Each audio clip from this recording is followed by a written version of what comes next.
श्री स्वामी समर्थ. नमस्कार मित्रांनो, आज आपण एका अशा विषयावर बोलणार आहोत जो आपल्या सर्वांच्या आयुष्याशी निगडित आहे. आपल्या आजूबाजूला, ऑफिसमध्ये, नात्यात किंवा मित्रमंडळीत अशी एकतरी व्यक्ती असते जिच्या बोलण्यातून आणि वागण्यातून सतत घमंड ओसडून वाहत असतो. ही लोक स्वतःला इतरांपेक्षा श्रेष्ठ समजतात आणि समोरच्याला कमी लेखण्याची एकही संधी सोडत नाहीत.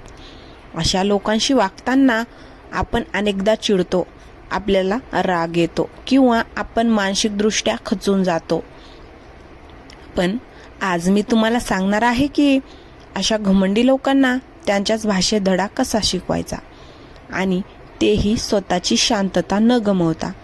सगळ्यात आधी एक गोष्ट समजून घ्या की घमंड हा माणसाच्या ज्ञानाचा किंवा यशाचा पुरावा नसून तो त्याच्या मनातील असुरक्षिततेचा पुरावा असतो.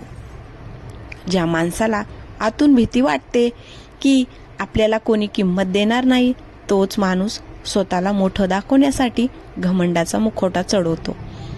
त्यामुळे जेव्हा तुम्ही अशा व्यक्तीला पाहता तेव्हा त्यांच्याकडे रागाने बघण्याऐवजी एका आजारी माणसासारखं बघा. जेव्हा आपण समोरच्याचा दृष्टिकोन समजून घेतो तेव्हा अर्धी लढाई आपण तिथे जिंकलेली असते. अशा लोकांना धडा शिकवण्याचा पहिला मार्ग म्हणजे प्रतिसाद न देणे. घमंडी माणसाला सगळ्यात जास्त काय हवं असतं तर तुमची प्रतिक्रिया. त्याला वाटतं की त्याने काहीतरी बोललं की तुम्ही चिडावं, त्यांच्याशी वाद घालावा किंवा त्यांचं श्रेष्ठत्व मान्य करावं. पण जेव्हा तुम्ही त्यांच्या बोलण्यावर फक्त एक छोटीशी स्मित हास्य देता किंवा ठोक आहे, तुझं मत तुला लगलाभ असं म्हणून विषय सोडून देता, तेव्हा त्या माणसाचा अहंकार पायंदळीत उडवला जातो.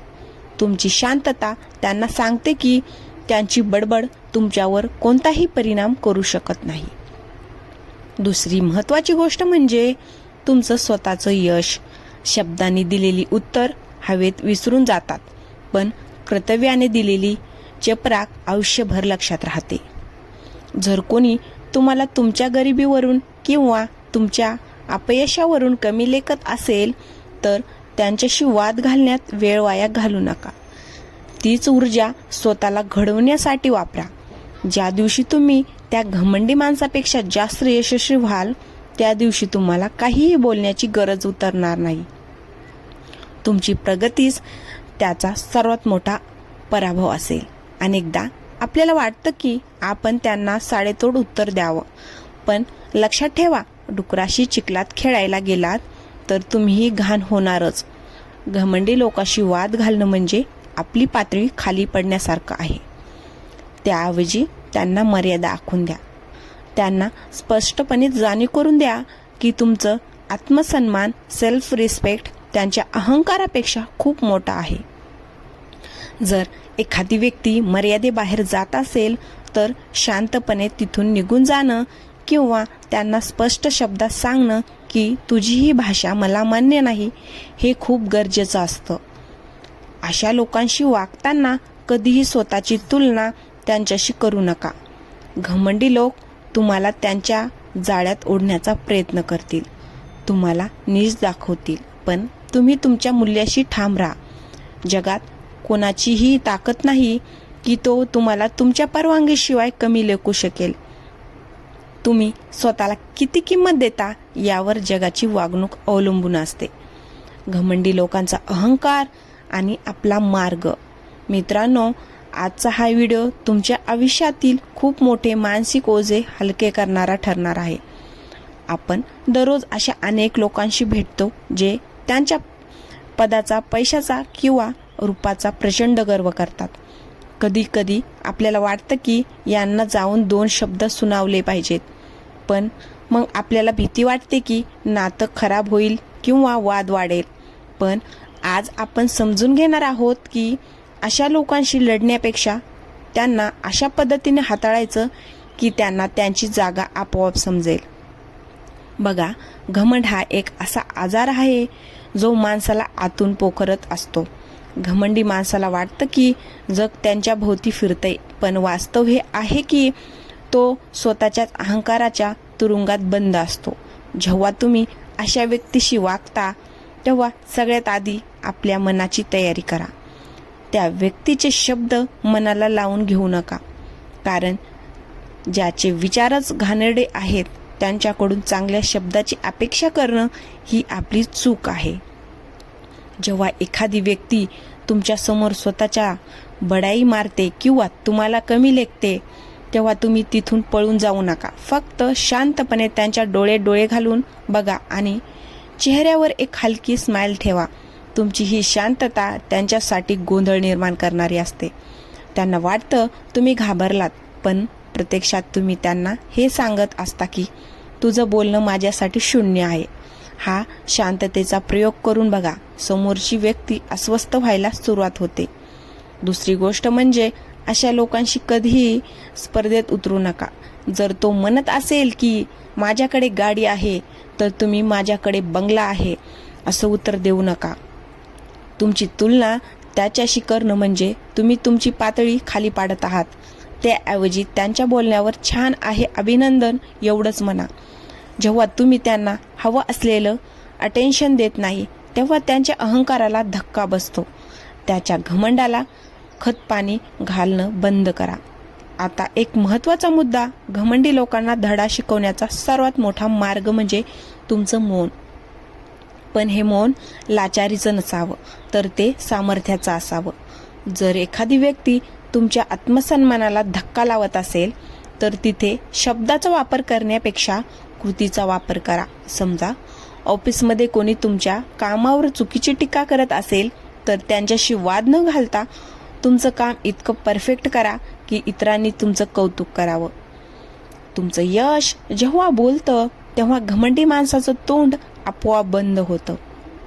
आपल्याला अनेकदा वाटतं की घमंडी लोकांशी नातं तोडून टाकावं, पण कधी कधी हे शक्य नसतं. अशा वेळी त्यांच्याशी फॉर्मल वागा, म्हणजे फक्त कामापुरतं बोलणं. त्यांना तुमच्या वैयक्तिक आयुष्याची माहिती देऊ नका. तुम्ही जेवढे त्यांच्यासाठी मिस्टर राहाल तेवढेच ते तुमच्यापासून दबून राहतील. तुमची जास्त माहिती त्यांच्या हातात असणं म्हणजे त्यांच्या अहंकाराला शस्त्र देण्यासारखं आहे. मित्रांनो, एक गोष्ट नेहमी लक्षात ठेवा, वेळ हा सर्वात मोठा शिक्षक असतो. निसर्गाचा नियम आहे की जे झाड जास्त ताट असतं तेच वादळात लवकर पडतं. जो माणूस नम्र असतो तो वागतो आणि टिकतो. त्यामुळे तुम्ही तुमची नम्रता सोडू नका. तुमचा चांगुलपणा हाच त्या घमंडी माणसासाठी सर्वात मोठा आरसा आहे. जेव्हा तो तुमच्या वाईट वागणुकीची अपेक्षा करतो आणि तुम्ही त्यांच्याशी सभ्यतेने वागता तेव्हा त्याला स्वतःच्या वागण्याची लाज वाटू लागते. जरी त्याने ती बोलून दाखवली नाही तरी आतून तो नक्कीच हालतो. तर मित्रांनो, आजच्या या संपूर्ण चर्चेतून आपल्याला एक गोष्ट नक्की समजली असेल, ती म्हणजे घमंडी माणसाला हरवणं हे आपलं उद्दिष्ट कधीच नसावं, तर स्वतःला इतकं श्रेष्ठ बनवणं असावं की अशा लोकांच्या असण्याने किंवा नसण्याने आपल्याला काहीच फरक पडणार नाही. लक्षात ठेवा, समुद्रात कितीही वादळ आलं तरी समुद्र आपली शांतता सोडत नाही.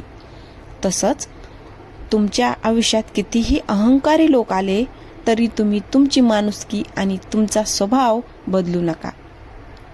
अनेकदा आपल्याला वाटतं की त्या माणसाने माझ्याशी असं का वागावं, पण त्याचं उत्तर त्याच्यात आहे, तुमच्यात नाही. त्याचा घमंड हा त्याचा स्वभाव आहे आणि तुमची सहनशीलता ही तुमची ताकद आहे. पण सहनशीलतेचा अर्थ लाचारी असा कधीच घेऊ नका. जिथे तुमचा स्वाभिमान दुखावला जातोय तिथे उभे राहा. विरोध करा किंवा शांतपणे तिथून बाहेर पडा. स्वतःचा आदर करायला शिका, कारण जेव्हा तुम्ही स्वतःचा आदर करता तेव्हा संपूर्ण जग तुम्हाला आदरानेच बघतं. वेळ खूप बलवान आहे मित्रांनो. आज जे लोक सत्तेच्या, पैशाच्या किंवा सौंदर्याच्या जोरावर हवेत उडत आहेत त्यांना एक दिवस हीच जमीन आपल्या कवेत घेणार आहे. निसर्ग कोणाचाही अहंकार जास्त काळ टिकू देत नाही. त्यामुळे तुम्ही फक्त तुमच्या कर्मावर लक्ष द्या, प्रामाणिक राहा, कष्टावर विश्वास ठेवा आणि सगळ्यात महत्त्वाचं म्हणजे माणसांशी प्रेमाने वागा. कारण आयुष्याच्या शेवटी आपण किती कमावलं यापेक्षा आपण किती माणसाची मन जिंकली हे जास्त महत्त्वाचं ठरणार आहे. अहंकारी लोकांसाठी तुमचं यश ही सर्वात मोठी चपराक आहे आणि तुमचं हसू हीच त्यांची सर्वात मोठी हार आहे. त्यामुळे नेहमी हसत राहा, प्रगती करत राहा आणि अशा नकारात्मक लोकांपासून 2 हात लांब राहून आपल्या आयुष्याचा आनंद घ्या. आजचा हा व्हिडिओ तुम्हाला कसा वाटला? तुमच्या आयुष्यात असा कोणता घमंडी माणूस आहे का ज्याने तुम्हाला त्रास दिला आणि तुम्ही त्याला कसं हाताळलं हे मला कमेंट बॉक्समध्ये नक्की सांगा. तुमच्या कमेंट वाचायला मला नक्कीच आवडेल. आणि हो, जर हा व्हिडिओ तुम्हाला आवडला असेल तर आपल्या अशा मित्रांना शेअर करा जे सध्या अशा लोकांमुळे मानसिक त्रासात आहेत. पुन्हा भेटूया अशाच एका नवीन आणि प्रेरणादायी विषयासोबत. तोपर्यंत स्वतःची काळजी घ्या आणि स्वतःवर विश्वास ठेवा. धन्यवाद.